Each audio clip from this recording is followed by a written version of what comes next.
Deputado Paulo Rubem, quais são os grandes entraves para do desenvolvimento da economia nacional? Tá? E o senhor afirmou na sua fala que a Seguridade Social e a educação são os grandes desafios da economia. Eu queria que o senhor explicasse. Bom, em primeiro lugar, nós temos que olhar a situação da economia não apenas em função dos atuais indicadores. Às vezes uma criança com febre, essa febre ela pode diminuir quando você dá um banho frio, quando você dá um antitérmico, mas a causa da febre pode ser um problema muito mais grave do que só um pequeno resfriado. Isso é o que acontece com a nossa economia. Ela pode estar com bons indicadores, mas ela não está bem em relação ao cenário continental e ao cenário internacional. E esse é o nosso principal problema. A nossa economia, há quase 15 anos, ela vinha administrando os seus recursos dando como prioridade o pagamento dos juros da dívida pública. Então você submete todo um país que trabalha, que paga impostos e transfere contribuições ao Tesouro Nacional, quase metade do Tesouro Nacional está comprometido com esse encargo, que é um tipo de despesa que não gera empregos, que não melhora a infraestrutura, que não distribui riqueza e que não amplia o investimento social.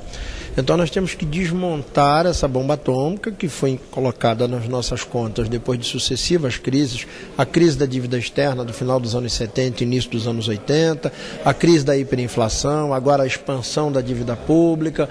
Isso precisa ser desmontado para que o país volte a ter capacidade de planejar. Nós estamos há quase 30 anos nos caracterizando como um país que enfrenta as crises sempre com medidas de curto prazo. Se você não olha para o futuro, se você não toma decisões que podem, no primeiro momento, representar riscos, dificuldades, mas podem te garantir a ruptura e o salto de qualidade para o futuro, você sempre vai ficar marcando o passo.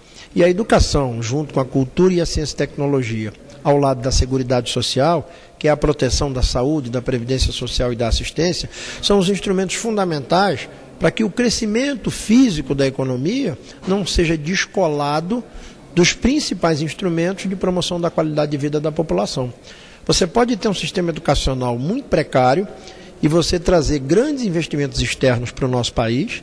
Rapidamente a sociedade vai se reestruturar para responder à mão de obra qualificada desses sistemas, mas não vai ter educação pública de qualidade para todos. Então nós já tivemos ciclos de crescimento, nós tivemos a fase do milagre brasileiro na década de 70, nós temos hoje regiões do Brasil que estão recebendo grandes investimentos públicos e privados, inclusive internacionais, mas isso tudo pode se transformar no futuro numa ilha de prosperidade cercada por todo um território de pobreza.